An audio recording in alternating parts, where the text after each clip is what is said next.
আমরা আজকে NaCl এবং ওয়াটারের ফেজ ডায়াগ্রাম সম্পর্কে কিছু দেখব।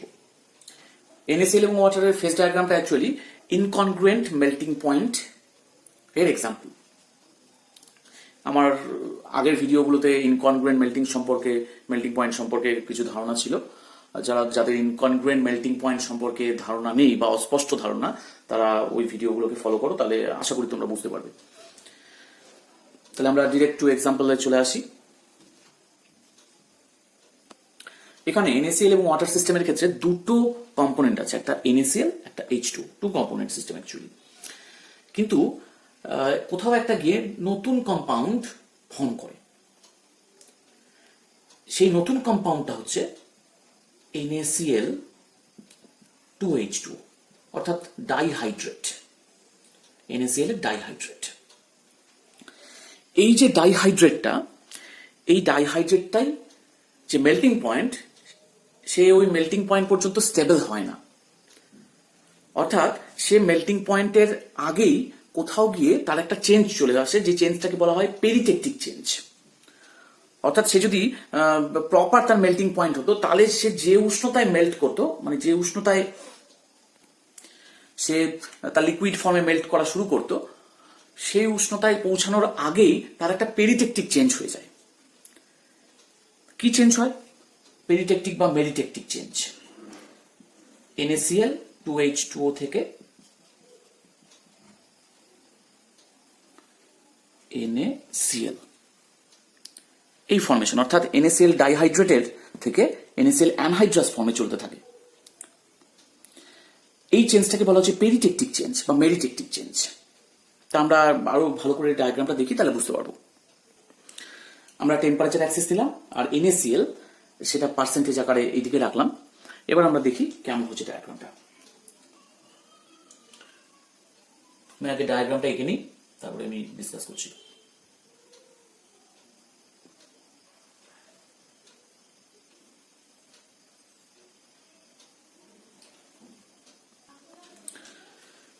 আমরা এখানে 60% পর্যন্তই লাইন টেনেছি, তারপর ডটেড লাইন রেখেছি, কারণ আফটার 60% মোটামুটি টেন্ডেন্সিটা, ট্রেন্ডটা একই রকমের হয়।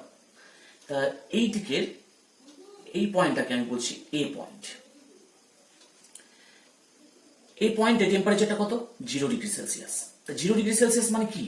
আসলে এটা হচ্ছে freezing point of pure water. Pure water কেন? কারণ এখানে 0, NaCl এর পার্সেন্টেজ এখানে 0 ছিল, অর্থাৎ এটা পিওর ওয়াটার। তাহলে পিওর ওয়াটারের ফ্রিজিং পয়েন্টটাকে আমি এ বলছি। Now, with the addition of NaCl in water, freezing point of water decreases. তাহলে এটা বি পয়েন্ট দিলাম। তাহলে এই কার্ভ বরাবর ওয়াটারের ফ্রিজিং পয়েন্টটা ডিক্রিজ করবে। যত NaCl এর পরিমাণ বাড়তে থাকবে, ফ্রিজিং পয়েন্ট এই কার্ভ বরাবর, এবি কার্ভ বরাবর ডিক্রিজ করবে। তাহলে এবি কার্ভ কি প্রকাশ করছে? এবি কার্ভ প্রকাশ করছে freezing point lowering with increase in added NaCl। এইখানে যে বি এর যে টেম্পারেচারটা, সেটা -21 ডিগ্রি সেলসিয়াস। যে -21 ডিগ্রি সেলসিয়াস, অর্থাৎ এই পজিশনে এসে বি পয়েন্টে এসে কি তৈরি হলো? বি পয়েন্টে এসে আগে কি ছিল? আগে ছিল আইস। আচ্ছা, আমি আগে থেকে বলি, এখানে ছিল আমাদের আনস্যাচুরেটেড সলিউশন, শুধু সলিউশন দিয়ে বলছি আমি। যখন এই পয়েন্ট, এই কার্ভ বরাবর আসলো, তখন এখান থেকে আইস ক্রিস্টালাইজ আউট হতে শুরু করলো। আচ্ছা, যখন এই পয়েন্টে আসলো, তখন কি ছিল? এখানটায় কিন্তু সলিউশন এবং আইসের মধ্যে একটা ইকুইলিব্রিয়াম ছিল। তাহলে এটা হচ্ছে আইস আর সলিউশনের মধ্যে একটা ইকুইলিব্রিয়াম ছিল। এই পয়েন্টে এসে আর একটা নতুন কম্পাউন্ড পাওয়া গেল, যে কম্পাউন্ডটা হচ্ছে NaCl 2H2O in solid form, অর্থাৎ ডাইহাইড্রেট, সলিড ডাইহাইড্রেট, এই বি পয়েন্টে। তাহলে বি পয়েন্টে আমরা কি পেলাম? বি পয়েন্টে আমরা পেলাম আইস, সলিউশন আর NaCl ডট 2H2, এটা হচ্ছে সলিড। এটা কিন্তু ইকুইলিব্রিয়ামে আছে। তাহলে বি পয়েন্টে এসে তিনটা ফেজ ইকুইলিব্রিয়ামে আসলো। তাহলে এটা কি? এটা একটা ইউটেকটিক পয়েন্ট। বি পয়েন্ট হলো আমাদের একটা ইউটেকটিক পয়েন্ট। যেহেতু এখানে একটা ফর্ম আইস, তাহলে আমরা এটাকে ক্রায়োহাইড্রিক পয়েন্ট বলতে পারি। তাহলে বি পয়েন্টটাকে আমরা ক্রায়োহাইড্রিক পয়েন্ট বলবো। তাহলে বি পয়েন্টকে আমি বলছি ইউটেকটিক পয়েন্ট,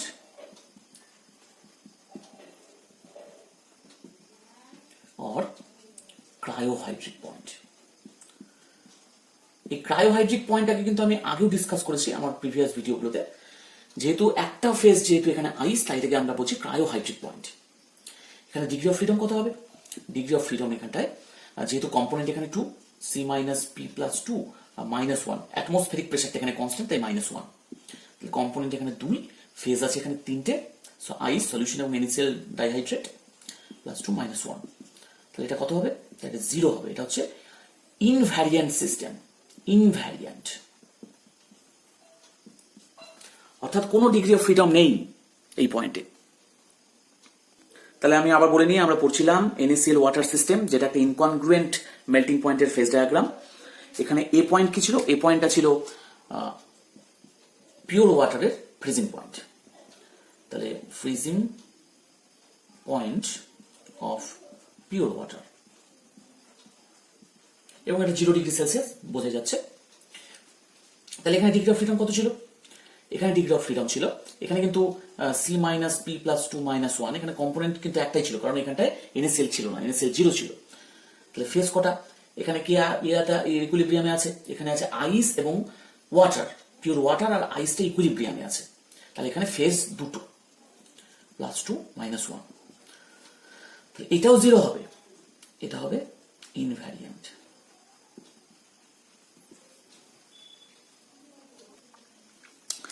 এবার যদি আমরা ওই পিওর ওয়াটারের মধ্যে কিছু পরিমাণ লবণ যোগ করে দিই, NaCl অ্যাড করে দিই, তাহলে তখন কম্পোনেন্টটা কি হবে?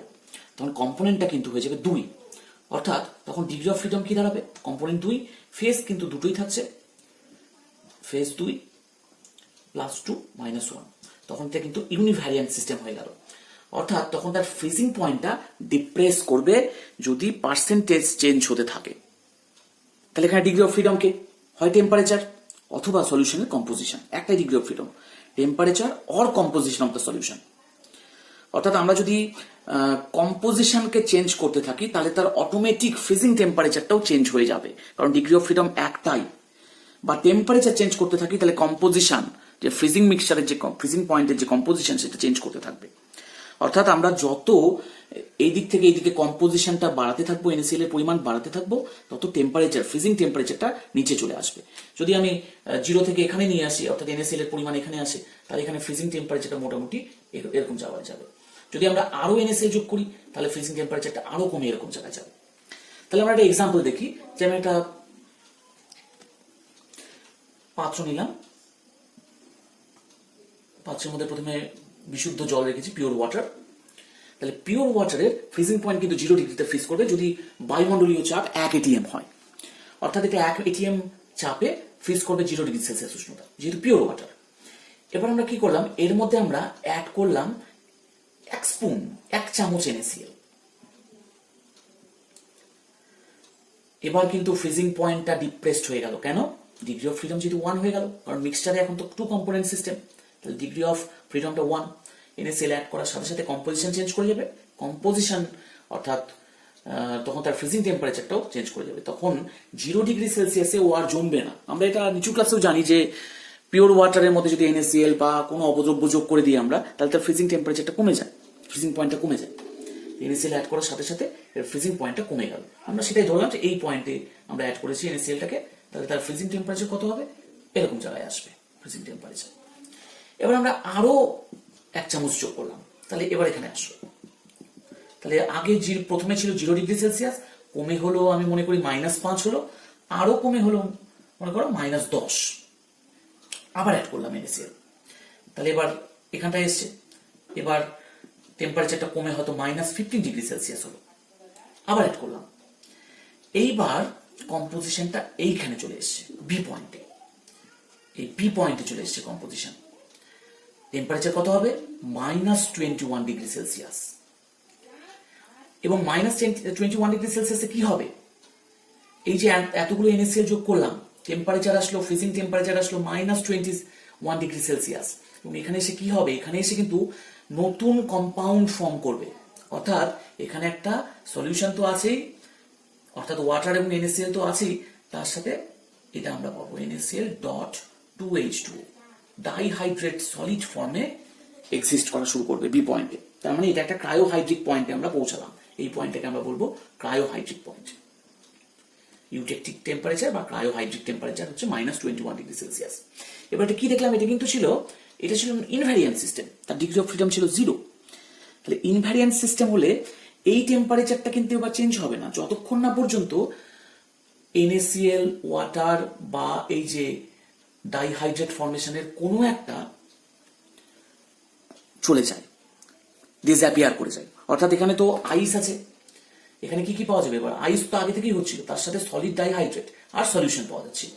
তাহলে আইস, ডাইহাইড্রেট আর সলিউশনের মধ্যে যতক্ষণ না তিনটার মধ্যে একটা ফেজ ডিসঅ্যাপিয়ার করবে ততক্ষণ পর্যন্ত কিন্তু টেম্পারেচারটা -21 ডিগ্রি সেলসিয়াসে থাকবে, কারণ এটা ইনভ্যারিয়ান্ট পয়েন্ট।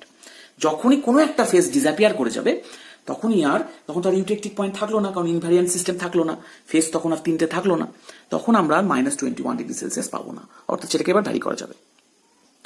তাহলে আমরা দেখলাম যে এই পয়েন্টটা freezing point of pure water, এবং এটা AB বরাবর ডিপ্রেসড হচ্ছে ফ্রিজিং পয়েন্টটা due to addition of NaCl।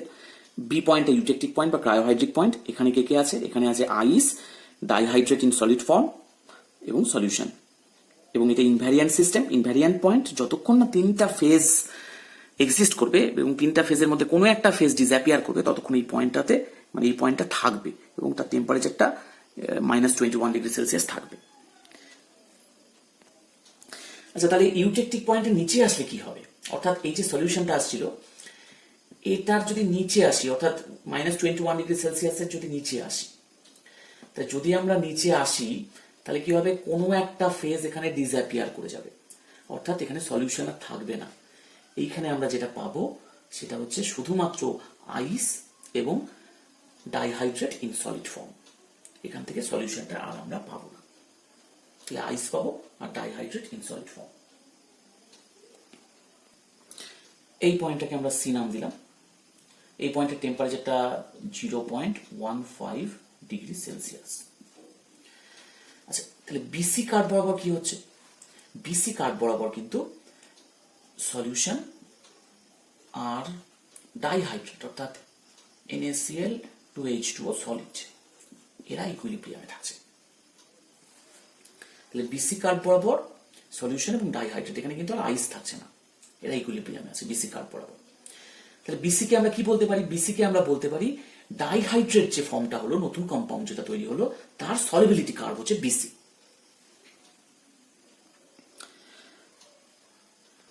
তাহলে along BC degree of freedom কত?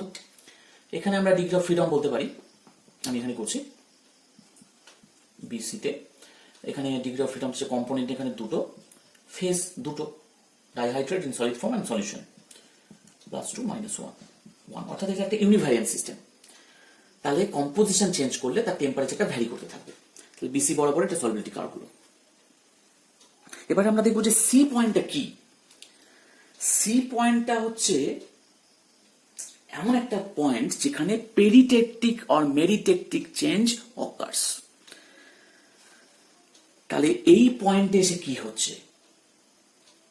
এটা এমন একটা পয়েন্ট যে পয়েন্টে NaCl dihydrate in dihydrate form is started to convert anhydrous NaCl, অর্থাৎ যে এই যে ডাইহাইড্রেটটা এটা কিন্তু এই পয়েন্টের উপরে, এই পয়েন্টটা টেম্পারেচার 0.15 ডিগ্রি সেলসিয়াস, এই পয়েন্টের উপরে কিন্তু আর তার এক্সিস্টেন্স থাকে না, সেটা অ্যানহাইড্রাস NaCl এ কনভার্ট হয়ে যায়।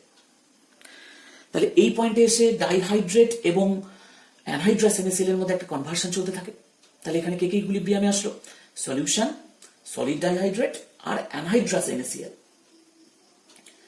তাহলে এই পয়েন্টটা কিন্তু আবার একটা ইনভ্যারিয়ান্ট পয়েন্ট, এখানে ডিগ্রি অফ ফ্রিডমটা 0 হয়ে গেল এবং এটাকে বলা হবে ইনকনগ্রুয়েন্ট মেল্টিং পয়েন্ট। কারণ এই পয়েন্টে যে টেম্পারেচারটা সেটা ইনকনগ্রুয়েন্ট মেল্টিং পয়েন্ট, কারণ এখানে পেরিটেকটিক চেঞ্জটা, পেরিটেকটিক মানে ওই যে একটা ফর্ম থেকে আরেকটা ফর্মে চলে যাচ্ছে, ডাইহাইড্রেট থেকে অ্যানহাইড্রাস ফর্মে চলে যাচ্ছে, সেই জন্য এটাকে পেরিটেকটিক চেঞ্জ বলছে বা মেরিটেকটিক চেঞ্জ বলছে।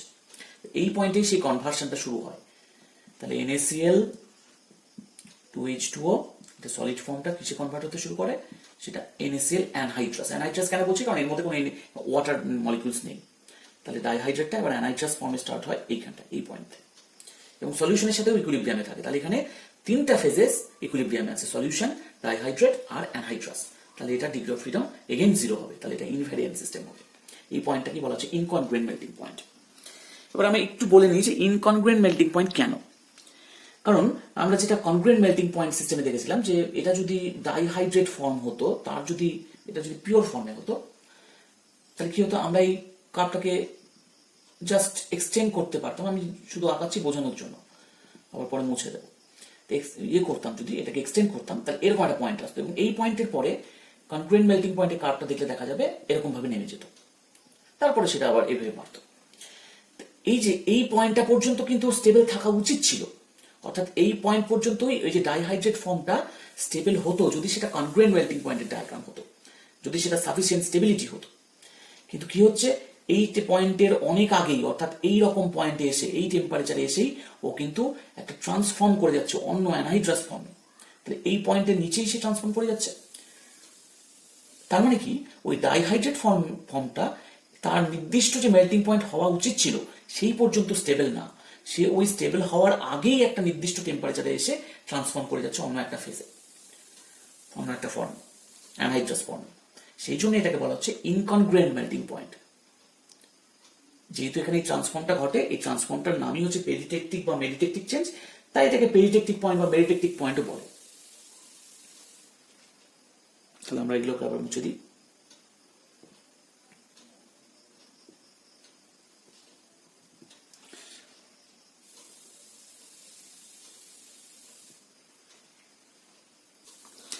এটাকে আমরা ডি পর্যন্ত এক্সটেন্ড করলাম, এই ডি পয়েন্ট বলছি। তাহলে যে সিডি, এই সিডিটা তাহলে কি, অ্যালং দি সিডি কার্ভ কে কে ইকুইলিব্রিয়ামে আছে, অ্যানহাইড্রাস NaCl আর সলিউশন। তাহলে এই সিডিটা কি হবে, এই সিডিটা হচ্ছে অ্যানহাইড্রাস NaCl এর সলিবিলিটি কার্ভ। এটা এরকম স্টিপার কেন, এরকম একদম ভার্টিক্যালি প্লেসড হয়েছে কেন? একটু তো আঁকা বাঁকা আগের গুলো যেরকম হচ্ছিল সেরকম হতে পারতো। কারণ NaCl এর ক্ষেত্রে তার সলিবিলিটি কিন্তু টেম্পারেচারের সাথে সেইভাবে চেঞ্জ হয় না। তোমরা দেখলে নিচু ক্লাসে পড়বে, ক্লাস 8-9 ছিল এরকম, যে NaCl এর দ্রাব্যতা মোটামুটি টেম্পারেচারের সাথে আনচেঞ্জ থাকে। যেহেতু দ্রাব্যতার আনচেঞ্জনেস আছে, অর্থাৎ দ্রাব্যতা অপরিবর্তিত আছে, তাই এটা ভার্টিক্যালি প্লেসড হয়েছে। টেম্পারেচার যাই হোক না কেন, দ্রাব্যতা কিন্তু এই পয়েন্টেই বোঝাচ্ছে, অর্থাৎ কম্পোজিশনটা এখানেই বোঝাচ্ছে। তার দ্রাব্যতা সেরকম ভাবে হেল্পের হচ্ছে না।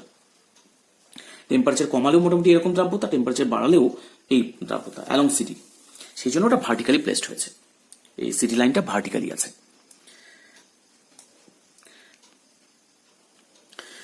যে এটাকে আমি যদি ই পয়েন্ট দিই, তাহলে সি লাইন বরাবর কি হচ্ছে, সি লাইন বরাবর ডাইহাইড্রেট আর অ্যানহাইড্রাস ফর্মটা ইকুইলিব্রিয়ামে আছে।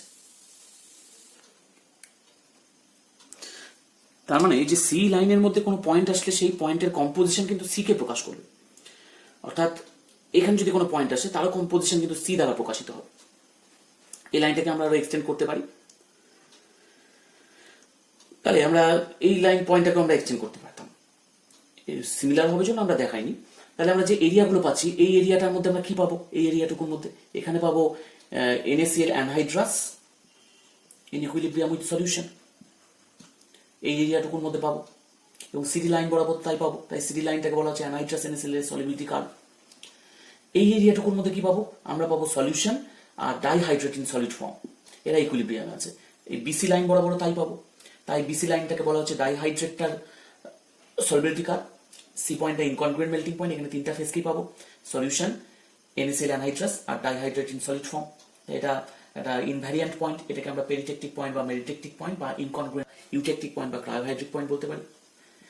আচ্ছা, এই পয়েন্টে ওখানে তিনটা ফেজ থাকবে ইকুইলিব্রিয়ামে। কি থাকবে, একটা হচ্ছে সলিউশন, একটা আইস, আর একটা হচ্ছে ডাইহাইড্রেট ইন সলিড ফর্ম। আচ্ছা, এবি লাইন বরাবর কি থাকবে, এবি লাইন বরাবর থাকবে আইস আর সলিউশন। তাহলে এই এরিয়াটুকুর মধ্যেও কিন্তু তাই থাকবে, আইস আর সলিউশন। আর এই পয়েন্টের নিচে up to this total area, এই এরিয়া বরাবর এবি পয়েন্টের নিচে কি থাকবে, সেখানে থাকবে আইস থাকবে আর সলিড ডাইহাইড্রেট থাকবে, NaCl+H2। আর এই এগুলোর উপরে এই জায়গাটায় থাকবে সলিউশনটা। আচ্ছা, এবার আমরা দেখব যদি আমরা এখানে একটা পয়েন্ট নিই, এ পয়েন্ট, তাহলে এই পয়েন্ট মানে কি একটা সলিউশন নিয়েছি আমরা, ওয়াটার আছে আর NaCl আছে, তার সলিউশন এই পয়েন্টকে প্রকাশ করছে। এবার যদি আমরা এই সলিউশনটাকে কুল করতে থাকি, ঠান্ডা করতে থাকি, তাহলে কি হবে, সেটা এক সময় এসে এইখানে যখনই আসবে তখন এখান থেকে কিন্তু আইস ক্রিস্টালাইজ আউট হতে থাকবে, আইস তৈরি হতে থাকবে। এবার সিস্টেমটাতে কি আছে, আইস আছে আর সলিউশন আছে। এবার আমরা আরো ঠান্ডা করলাম, ঠান্ডা করে এরকম জায়গায় নিয়ে গেলাম, তাহলে এই পয়েন্টে এসে কি হবে, এই পয়েন্টেও আরো আইস সেপারেট আউট হবে, সিস্টেমটা আরো কুলস ডাউন করছে যেহেতু ঠান্ডা করছে এবং আরো আইস সেপারেট আউট হচ্ছে, কিন্তু তখনও সলিউশন থাকবে আর আইস থাকবে। এবার ঠান্ডা করতে করতে আমরা এই পয়েন্টে নিয়ে গেলাম, এটাকে বি পয়েন্ট বলছি।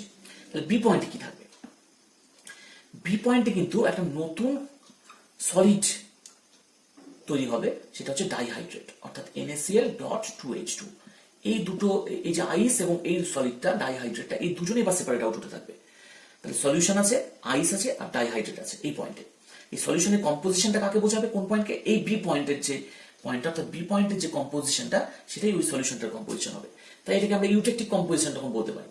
-21 ডিগ্রি সেলসিয়াসে বি পয়েন্ট আসলো, এটা এই সলিউশনটার কম্পোজিশন এখন ইউটেকটিক কম্পোজিশন, এবং এখানে দুটো সলিড সেপারেট আউট হচ্ছে। এই পয়েন্টের আরো নিচে নিয়ে গেলাম, এই পয়েন্টে, তাহলে টেম্পারেচার -21 ডিগ্রি সেলসিয়াস থেকে কমে গেল। এবার কিন্তু আর সলিউশন বলে কিছু থাকলো না, পুরোটাই সলিড হয়ে গেছে। এবার কি আছে, এবার আছে এখানটায় আইস, অর্থাৎ এটা কি হয়ে যাবে, আইস আর ডাইহাইড্রেট। অর্থাৎ এই পয়েন্টের নিচে যখনই আমরা আসবো, এটা যদি সি পয়েন্ট বলি, সি পয়েন্টে আমরা যখনই পৌঁছাবো তখন কিন্তু আইস আর ডাইহাইড্রেটটাকে আমরা সলিড অবস্থায় পাবো, তখন আর সলিউশন থাকবে না। আচ্ছা, আমরা যদি এইখানে সলিউশনটাকে রাখতাম তাহলে কি হতো, এটাকে আমি এ ড্যাশ বলছি। তাহলে এবার কি হবে, আমি এগুলোকে মুছে দিলাম।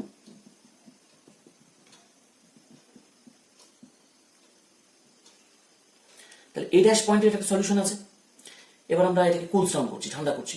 তাই ঠান্ডা করতে করতে যখন এই পয়েন্টে আসবে তখন কি হবে, তখন এখান থেকে কিন্তু আইস সেপারেট আউট হবে না, এখান থেকে প্রথমে সেপারেট আউট হবে ডাইহাইড্রেট, অর্থাৎ NaCl2H2, এটা সলিড ফর্মে বা সেপারেট আউট হতে থাকবে।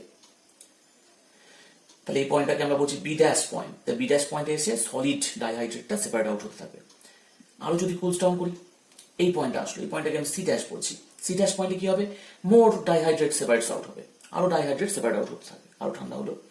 এবার যদি এই পয়েন্টে আসি, এই পয়েন্টটাকে আমি ডি ড্যাশ বললাম, এই পয়েন্টে কি হবে, এই পয়েন্টে এবার আইসটাও সেপারেট আউট হতে থাকবে। কারণ কি, এটা ইউটেকটিক পয়েন্টে পৌঁছালো -21 ডিগ্রি সেলসিয়াস। এখানে কিন্তু তিনটে ফেজ থাকবে, আইস, ডাইহাইড্রেট আর সলিউশন। এবং এই যে সলিউশনটা থাকবে তার কম্পোজিশনটাকে কি বোঝাবে, এটা কিন্তু এই বি পয়েন্টকেই বোঝাবে, অর্থাৎ সলিউশনটার কম্পোজিশন তখন বি পয়েন্ট হবে, বি এর যে কম্পোজিশন সেটাই। তাই এটাকে আমরা ইউটেকটিক কম্পোজিশন বলতে পারি, অর্থাৎ আগে যে কম্পোজিশনটা এসেছিল ওই বি পয়েন্ট আর এই ডি ড্যাশ পয়েন্টে সেম কম্পোজিশন আসবে। আরো ঠান্ডা করলে এবার কিন্তু আর সলিউশন থাকবে না, কি থাকবে, আইস আর ডাইহাইড্রেট ইন সলিড ফর্ম, অর্থাৎ এই সিতে যা ছিল এখানেও তাই থাকবে, এই পয়েন্টেও তাই থাকবে। আচ্ছা, এবার আপনারা আসি এইখানে যদি সলিউশন নিই তাহলে কি হবে। এইখানে একটা সলিউশন নিয়েছি, আবার আমি প্রথম থেকে করছি। এই সলিউশনটাকে আমি নাম দিলাম এ ডবল ড্যাশ। এবার এটাকে কুলস ডাউন করছি। এই পয়েন্টে যখনই আসবে, এই পয়েন্টে এসে কিন্তু এবার NaCl অ্যানহাইড্রাসটা, যেটা শুধু NaCl ছিল সেটা কিন্তু ডাইহাইড্রেটে কনভার্ট হতে শুরু করবে। অর্থাৎ এই যে সলিউশনের মধ্যে তো NaCl আছে, তো NaCl আর ওয়াটার আছে, এখান থেকে ডাইহাইড্রেট ফর্মেশন করা শুরু করবে। অর্থাৎ আমি এই পয়েন্টে এসে NaCl ডাইহাইড্রেটকে পেয়ে যাব, স্টার্ট করবে।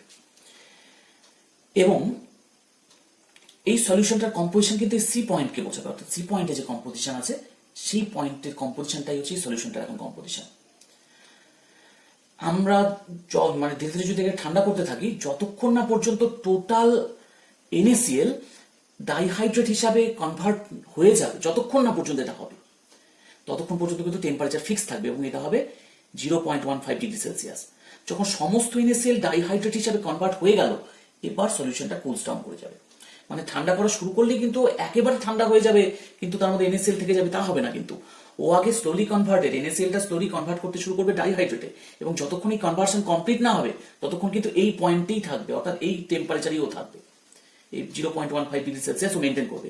যখনই টোটাল NaClটা ডাইহাইড্রেটে কনভার্ট হয়ে গেল, তারপরে ধীরে ধীরে সিস্টেমটা কুলস ডাউন করে যাবে। পয়েন্ট আসলে এইখানটায়। আমি যদি এটাকে বি ড্যাশ দিয়ে বলি তাহলে বি ড্যাশ পয়েন্টে, বি ডবল ড্যাশ পয়েন্টে কি পাবো? এখানে পাবো এবার সলিউশন আর ডাইহাইড্রেট। এখানে আর অ্যানহাইড্রাস NaCl বলে কিছু থাকবে না। আরো ঠান্ডা করে আমরা এখানে নিয়ে আসলে পাবো ডাইহাইড্রেট আইস। এবার কিন্তু আইস তৈরি হওয়া শুরু হয়ে গেল। এখান থেকে কিন্তু আমরা আইস পেতে থাকবো। এই পয়েন্টটাকে আমি সি ডবল ড্যাশ নাম দিলাম। তাহলে এবার আমরা কি পাচ্ছি? ডাইহাইড্রেট তো পাচ্ছিলামই, তার সাথে আইস পেতে শুরু করবো এবং সলিউশন, এবং তার কম্পোজিশন, এই যে সলিউশনটার যে composition C dash double dash point এসে সেটাও কিন্তু বি পয়েন্টকে সূচিত করবে, অর্থাৎ আবার সেই ইউটেকটিক কম্পোজিশন হয়ে যাবে সলিউশনটার কম্পোজিশন। এই পয়েন্টের নিচে আসলে আর সলিউশন কিছু থাকবে না, থাকবে শুধু আইস আর সলিড NaCl ডাইহাইড্রেট। তাহলে আশা করি এই পর্যন্ত বোঝা গেল। আচ্ছা, এবার আমরা দেখবো যে ফ্রিজিং মিক্সচার বা বাংলায় যাকে হিম মিশ্রণ বলে সেটা কি। হিম মিশ্রণ আমরা নিচু ক্লাস থেকে পড়ে এসেছি যে মাছ, মাংস ইত্যাদি সংরক্ষণে ব্যবহার করা হয়। অ্যাকচুয়ালি এর মধ্যে কি থাকে? বরফ এবং আইস মিশিয়ে দেওয়া হয়, মিশিয়ে হিম মিশ্রণটা তৈরি করা হয়। তার টেম্পারেচার মোটামুটি -21°C মতো হয়। তো এটা কেমন করে তৈরি হয় সেটা আমরা একটু দেখি। আমি একটা পাত্র নিলাম, সেই পাত্রের মধ্যে ওয়াটার আছে, আইস আছে এবং তার টেম্পারেচারটা 0°C। এইবার যদি আমরা NaCl অ্যাড করি, NaCl অ্যাড করলে কি হবে? NaCl অ্যাড করলে কিছুটা NaCl জলের মধ্যে গুলে যাবে। তো জলের মধ্যে যখনই গুলে যাবে একসময় ধীরে ধীরে ধীরে ধীরে জলটা কি হবে? NaCl দ্বারা কনসেন্ট্রেটেড হয়ে যাবে, মানে কনসেন্ট্রেটেড সলিউশন হয়ে যাবে। এবার যখনই কনসেন্ট্রেটেড সলিউশন হবে তখন ওই সিস্টেমটার মধ্যে যে আইস ছিল, এবার আইস মেল্ট করা শুরু করবে, গলে যাওয়া শুরু করবে। গলে যাওয়ার সময় ও টেম্পারেচারটা কোথা থেকে পাবে? গলে যাওয়ার সময় ও হিটটা কোথা থেকে পাবে? ওর যে লিন তাপ, ল্যাটেন্ট হিটটা দরকার হয় গলে যাওয়ার জন্য, যেটা 80 ক্যালোরি পার গ্রাম, সেটা কোথা থেকে পাবে?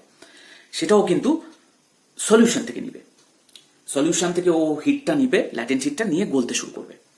এবার যখনই ও গলতে শুরু করবে তখন যেহেতু সিস্টেম থেকে হিটটা অ্যাবজর্ব করছে, অর্থাৎ সলিউশন থেকে, তাহলে সলিউশনের টেম্পারেচারটা কমে গেল। আমি ধরে নিচ্ছি এটা -5°C কমলো। এবার যখনই বরফ গলে গেল, সলিউশনটা এবার আনস্যাচুরেটেড হয়ে গেল, অর্থাৎ এবার জলের পরিমাণ বেড়ে যাওয়ার জন্য লঘু দ্রবণ তৈরি হয়ে গেছে। এবার আরো কিছুটা NaCl ওর মধ্যে গুলে যাবে, কারণ NaCl প্রচুর পরিমাণে দেওয়া আছে। আরো কিছু NaCl গুলে গেলে আবার সেটা সাফিসিয়েন্টলি কনসেন্ট্রেটেড যখন হয়ে গেল, আবার কিছুটা পরিমাণ আইস গলতে শুরু করবে। এবার গলতে শুরু করার জন্য আবারও হিট অ্যাবজর্ব করবে সিস্টেম থেকে, তাহলে টেম্পারেচারটা আরো ডিক্রিজ করে যাবে, এবার -10°C। আবার সিস্টেমটা যেহেতু কিছু বরফ গলে গেল, সিস্টেমটা আবার আনস্যাচুরেটেড হয়ে গেল, আবার কিছু NaCl গুলে গেল, আবার বরফ মেল্ট করা শুরু করে দিল, তাহলে আবার তার জন্য টেম্পারেচারটা কমে যাবে। এইভাবে ধীরে ধীরে -21°C আসবে।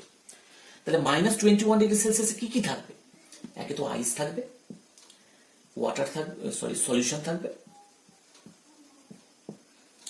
এবং সেখানে গিয়ে কিন্তু NaCl.2H2O এটা থাকবে।